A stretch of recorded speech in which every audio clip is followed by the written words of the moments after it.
ගොඩක් ආදරෙන් ඔයාලා හැමෝම අපේ channel එකට පිළිගන්නවා.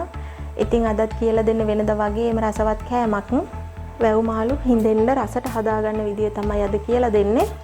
ඉතින් ඔයාලා අපේ channel එකට අලුත් නම් ඉගෙන ගන්න දෙයක් තියෙනවා කියලා හිතෙනවා නම් subscribe කරලා එකතු වෙන්න. ඒ වගේම රසවත් අදහසත් අපිට පහලින් comment කරන්න යන්න අමතක කරන්න එපා. එහෙනම් අපි වීඩියෝ එකට ගිහිල්ලා බලමු කොහොමද හදාගන්නේ කියලා. මේ තෙප්පිලි මාළුව හදාගන්න තෙප්පිලි ග්‍රෑම් 500ක් අරගෙන සෝදලා තියෙන්නේ. මේ විදිහට හොඳට හොදලා තමයි අරන් තියෙන්නේ. මාළු හොදද්දිත් ගොඩක් වෙලා හොදන එක නෙවෙයි කරන්න ඕන. තියෙන අපද්‍රව්‍ය ටික ඔක්කොම අයින් කරාට පස්සේ 4 වතාවක් විතර හේදුවත් ඇති. අවසාන වතාවට දෙහි ලුණු කුඩු චුට්ටක් දාලා හොදලා ගන්න.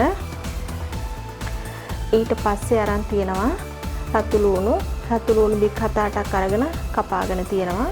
කුරුඳු පොතු කෑල්ලක්, කරපිංචිත්තක්, ඉඟුරු සුදු ලුණු තලාගෙන තියෙනවා. සුදු ලුණු පොත්තත් එක්ක තමයි අරන් තියෙන්නේ. ඊට පස්සේ සේර කෑල්ලක් අරන් තියෙනවා.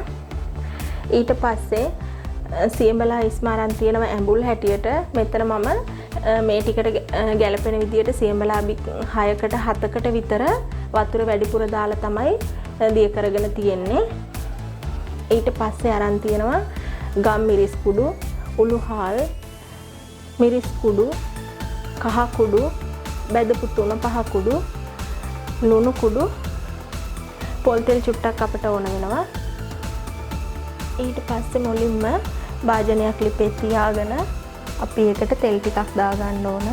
තෙල් ඔයාලගේ කැමති හැටියට දාගන්න අඩු වැඩි කරගන්න පුළුවන්. මේ දාපු ප්‍රමාණයම දාන්න ඕන කියලා එකක් නැහැ.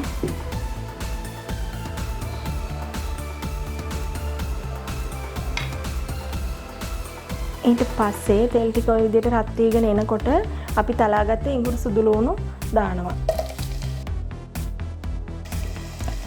ඒ එක්කම සේර කෑල්ලත් එකතු කරනවා.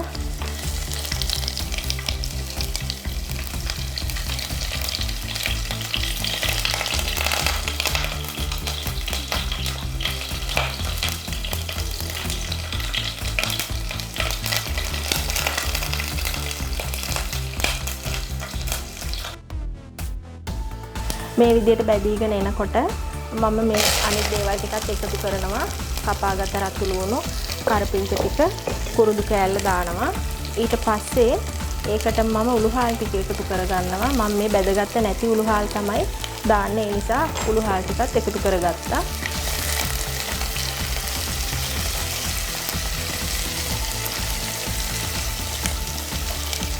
දැන් ලිපේ ගින්දර අඩු කරගෙන 3-5 වර්ග ටික එකතු කරගමු.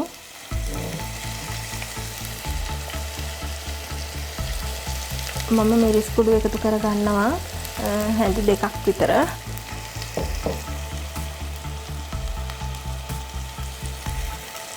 ඊට පස්සේ 3-5 කුඩු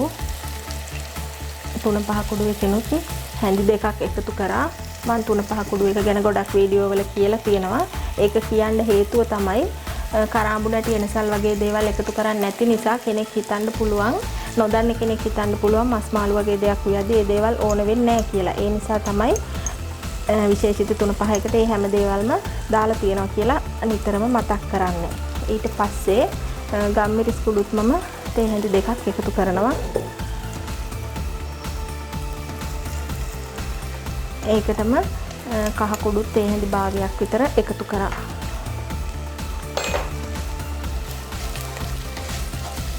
තාම ලුණු ඇඹුල් දෙවර්ගයේ එකතු කරේ නැහැ. මේ විදිහට මේ දාගත්ත ටික කලවම් කරන්න ඕනේ. අඩු ගින්දරේ තමයි ලිප තියෙන්නේ. මේ වෙලාවේදී මම මාළු ටිකත් එකතු කරනවා.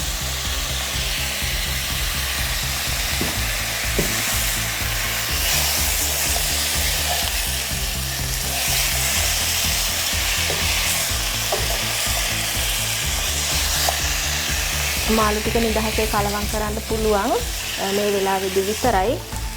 තැම්බුණාට පස්සේ අපිට එහෙම හැන්දෙන් කලවම් කරන්න බෑ, පොඩි වෙනවා.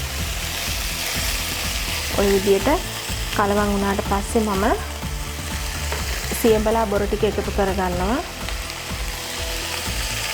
මේක හිඳෙන්න හදන මාළුවක් නිසා වතුර ගොඩක් එකතු කරන්නේ නැහැ. වතුර වමනා කියලා හිතෙන තරමට සියඹලා ටික දිය කරගෙන තියෙන්නේ. සියඹලා බික් 6-7ක් අරගෙන අපිට වමනා කරන වතුර ප්‍රමාණයට දිය කරලා තමයි අරන් තියෙන්නේ. ඊට පස්සේ ලුණු කුඩු එකතු කරනවා. මම ලුණු කුඩු මේ තේ හැන්දෙන් 3ක් විතර එකතු කරනවා. ඊට පස්සේ අපිට බලලා එකතු කරගන්න පුළුවනි. දැන් ලිපේ ගින්දර වැඩි කරලා අපි පොඩ්ඩක් වෙලා වහලා උයා ගන්න ඕනේ.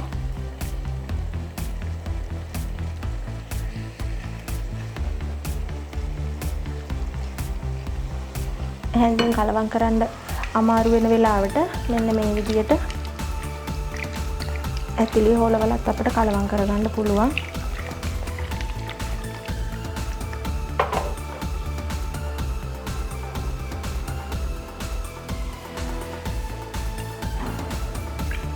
හරි දැන් අපි ගින්දර චුට්ටක් ලිපේ වැඩි කරලා මධ්‍යම ප්‍රමාණයට වගේ තියාගෙන විනාඩි 4ක් විතර වහලා උයාගමු.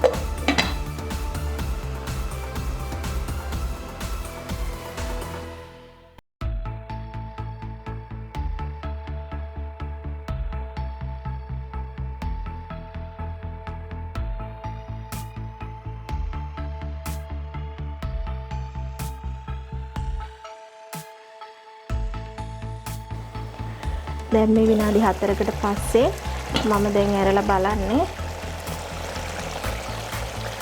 අපි ලිපේ ගින්දර අඩු කරගෙන අපි මධ්‍යම ප්‍රමාණයෙන් තියාගත්තේ අඩු කරගෙන මේ විදියට පොඩ්ඩක් හොලව ගමු.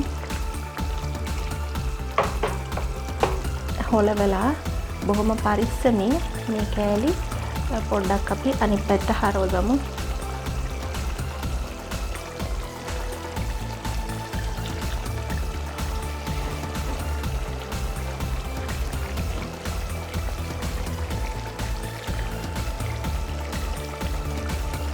චුට්ටක් හැන්ද වැදුනත් කැඩෙනවා. මොකද දැන් හොඳට මාළු තැම්බිලා තමයි තියෙන්නේ.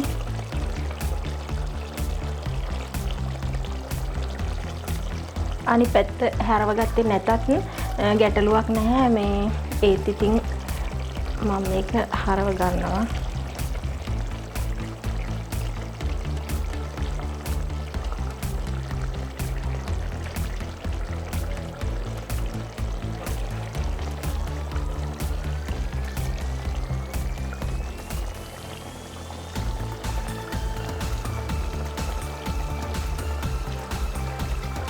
දැන් අපි ගින්දර මධ්‍යම ප්‍රමාණයට තියාගෙන ඇරලා උයාගමු තව විනාඩි 3-4ක් විතර.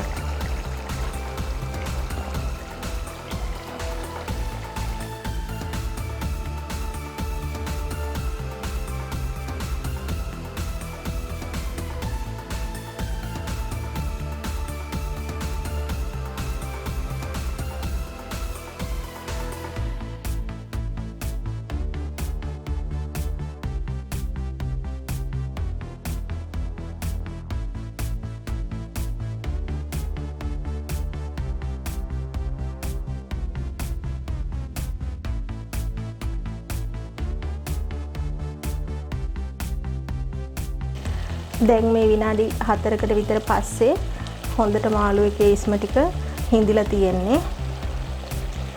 ඔයාලා ඉස්ම තියාගන්න කැමති නම් වතුර චුට්ටක් වැඩිපුර එකතු කරන්න ඕන මුලින්ම. එහෙම නැත්නම් ඔයාලට පුළුවන් මේ වෙලාවේදී පොල් මිටි කිරි ටිකක් එකතු කරගන්න. එහෙම වුණාමත් ගොඩක් රසවත් මේ මාළු එක. ඉතින් ලුණු බලලා ලුණු ප්‍රමාණය මදි නම් පොඩ්ඩක් උඩින් ඉහ ගන්න. මට දාගත්ත ලුණු ඇති. මම ඒ නිසා ලිප ඔෆ් කරනවා. ඔන්න රසවත් වැව් මාළු කරියක් හදාගෙන ඉවරයි අපි. එහෙනම් මේ වගේම තවත් අලුත් වීඩියෝ එකකින් ආයෙ හමු වෙමු.